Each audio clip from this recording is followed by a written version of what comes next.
Hey guys, it's QuickyBaby and welcome back to World of Tanks, and this time we got the pleasure of watching Robert playing in the Tier 9 French medium tank. It is of course the AMX-30 prototype. Now this has to be one of my favourite vehicles at Tier 9 for a variety of reasons, and it also looks like it's one of Robert's favourite vehicles possibly. He's got 3 marks of excellence on this tank, and I just noticed with PL in the name and Polish flags on either side of his tank, it looks like we have a true proud Polish warrior here. We'll have to see how Robert is going to be getting on in this replay. Now the AMX-30 prototype is great for a variety of reasons. Firstly, the speed. This has the joint third highest speed, top speed limit of 65 kilometers an hour at Tier 9, which means that it whips its way around the battlefield, outflanking other mediums and running circles around heavies on the enemy team. This is faster than some of the Tier 9 light tanks, and it has an excellent power to weight ratio as well, and decent ground resistances, which means that it can cut its way through even medium and soft terrain. Also, the AMX-30 prototype has what we would call a AA if not a AAA gun at Tier 9. This 105mm with 309 alpha damage has 260mm of standard APCR penetration with a very nice shell velocity of 1,525 meters a second. That's absolutely awesome. And the premium rounds on this tank have got 320mm of penetration.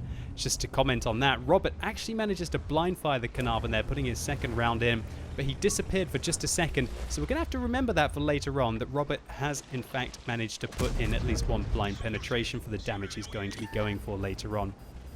But this gun, you know, quite a few of the medium tanks, such as the E50 or the Patton, they've got really good rate of fire, quite often very good accuracy, or they've got 10 degrees of gun depression, but you just don't have the penetration unless you dab that 2 key to be able to go through some of the more heavy targets. And now that there are so many super heavies in the game, the premium rounds on this tank are just a cut above, and being able to engage the super heavies like the Type 5 and the Mouse, where there's so many of them in the matchmaker right now, having those extra high penetration heat rounds on the AMX-30 prototype just feels really awesome.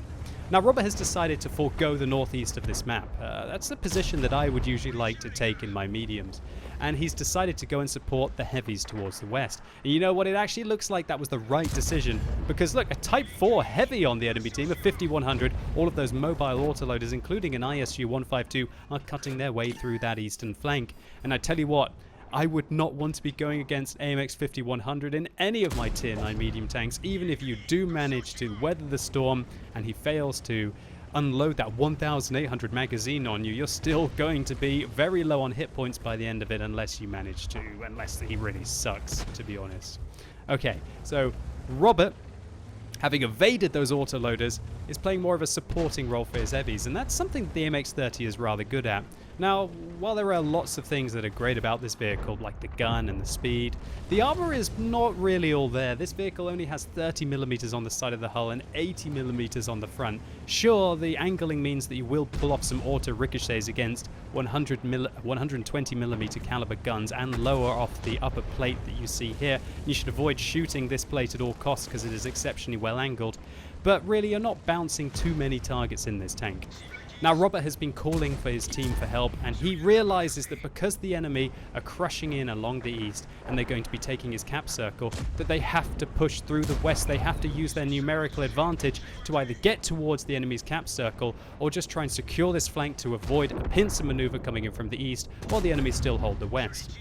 Now Robert secures a good shot into the Chrysler there and one into the Moistion as well. Now he's going to push forwards to see if he can put another round into this Tier 9 German Super Heavy. The Super Heavy turns his turret to the left, over-angling it, which allows Robert to put one in. Will Robert dab his 2 key here to be able to engage this Moistion? He would be rather more effective against the frontal armor, and the Moistion just refuses to turn his tank around to engage the Carnarvon. Probably the right choice considering how many vehicles he has in front of it. Robert comes around the corner, tries to put a round into the side of the turret, but this time hits the back of the turret rather than the front of the turret, which has an increased angling actually when it comes to the side of the Moistion turret. It's very different to the Tier 10 Super Heavy, the Mouse.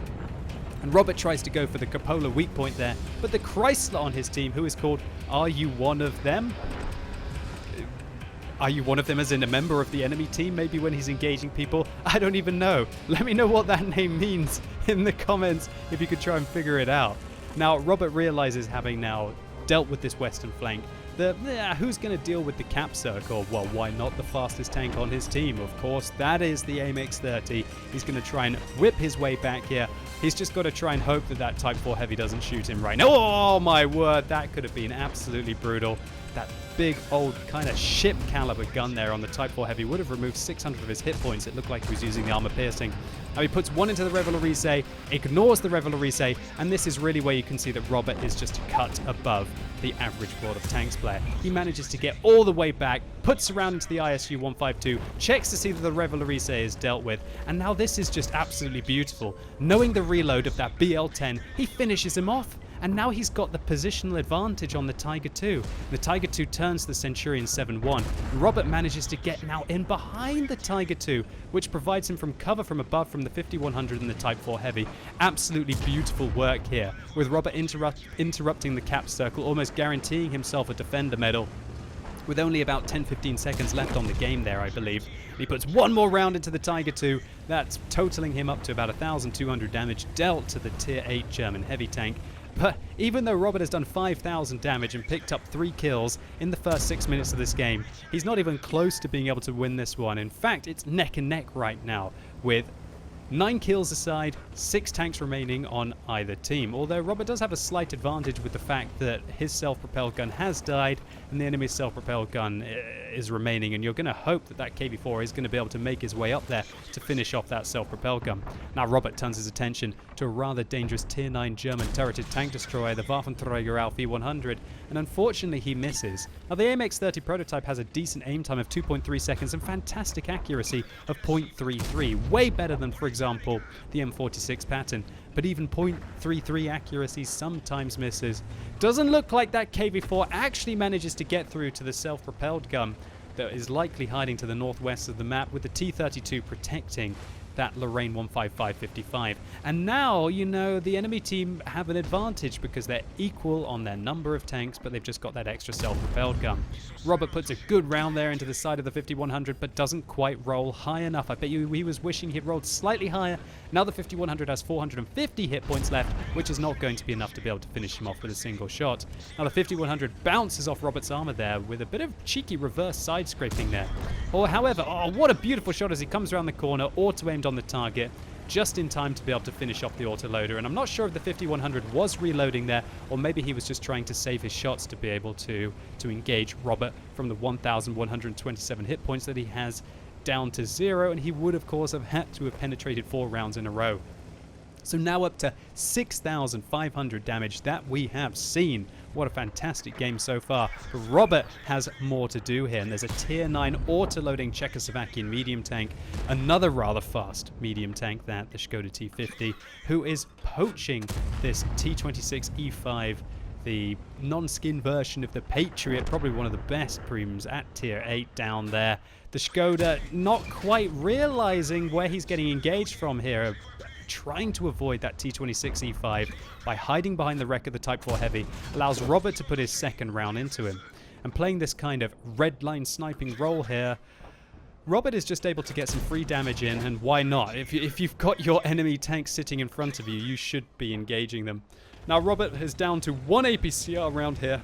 After this, he's going to have to start dipping into his heat rounds, but how often are you going to have dealt pretty much 8,000 damage that we have and haven't seen to the enemy tanks before having to dip into your heat rounds? It's one of the best things about the MX-30 prototype, is it can just carry so much ammunition that you're never ever really going to run out unless you're having probably one of the greatest games of all time in this vehicle. And what a snapshot there into the Škoda T50. That was a thin chance. Now having run out of APCR rounds, his shell velocity is going to be a little less, but now the penetration is even higher, and this is going to go right through the front of the T-32. Even the standard rounds would have been enough to be able to deal with that Tier 8 American Heavy. And now Robert on 6 kills. He's on the top gun. He's going to blind fire. Does he find the shot? No, he doesn't. Maybe he hit the tracks. Maybe he missed the tank altogether. It's hard to see with the bushes in the way, and Robert must try and flank the IS-3 on the enemy team.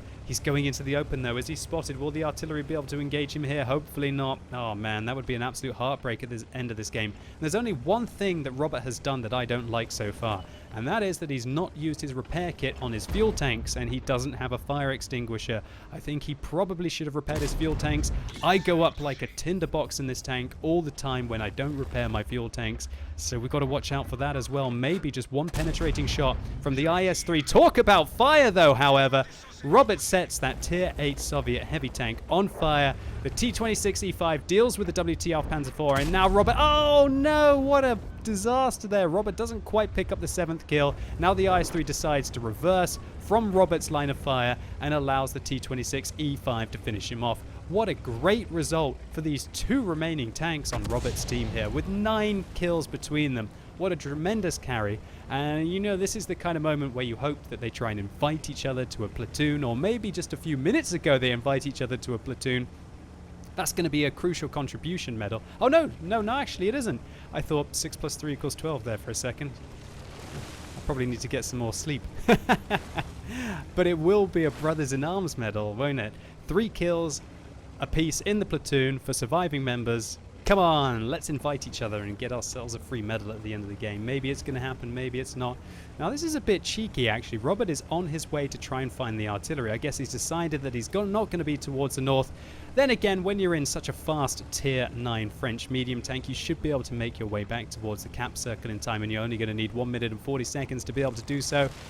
Now, where is this artillery going to be hiding? Robert decides that, well, the T-26E5 is going to find him anyway, so he might as well go and try and find if he's going to be in a different location on the map. But there he is. The Lorraine puts 1 into the Tier 8 American Premium Heavy Tank, and now this is just easy pickings for the T-26E5 to finish off the game and pick up his 4th kill. There we go. Thank you, T-26E5.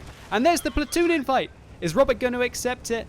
Whoa, we're just going to have to take a quick look to see if he did and get the Brothers in Arms medal in the post-game stats. But it doesn't quite look like Robert was quick enough, or maybe he just doesn't want to bother with things as silly as Brothers in Arms medals, because he's got all of the other ones to himself anyway. He picks up a Confederate medal for dealing damage to 6 enemy targets that were subsequently killed by his teammates, in addition to the Top Gun for his 6 kills. And that means that he damaged at least 12 of the opponents on the enemy team. You know, when you're getting the Confederate medal, the support medal, as well as the Top Gun medal, which is one of the hard carry medals, you know you've had a fantastic round of World of Tanks. He also got the Defender medal for getting that 92 base defense points interrupt on the ISU-152, I guess with only 8 seconds on the game. That was a tight one.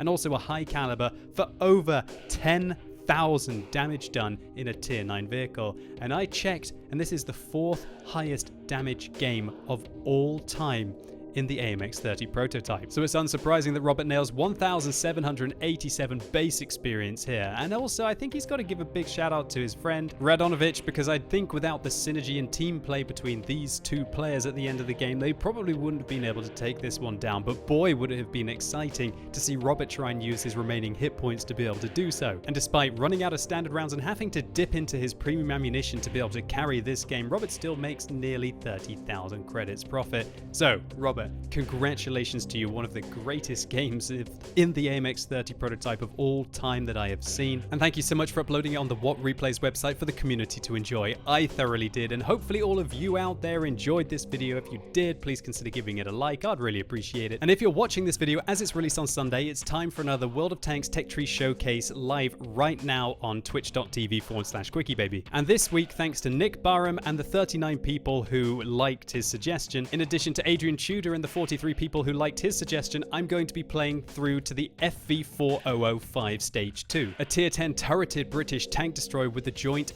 biggest gun on any tank in the game, and I guess now the highest damage potential at 1,750 on average of any gun now that they've nerfed the artillery. And if you've never seen one of my Tech Tree showcases before, it's basically like a miniature tank review, starting at Tier 1 and working my way up the entire line to Tier 10, so you can see if it's a Tech Tree that's maybe worth grinding, or if you've already got it, possibly pick up a few tips and tricks along the way. And so I'm really looking forward to seeing all of you right now on twitch.tv/QuickyBaby. And as always, thank you so much for watching. You've been epic, and hopefully I'll see you soon.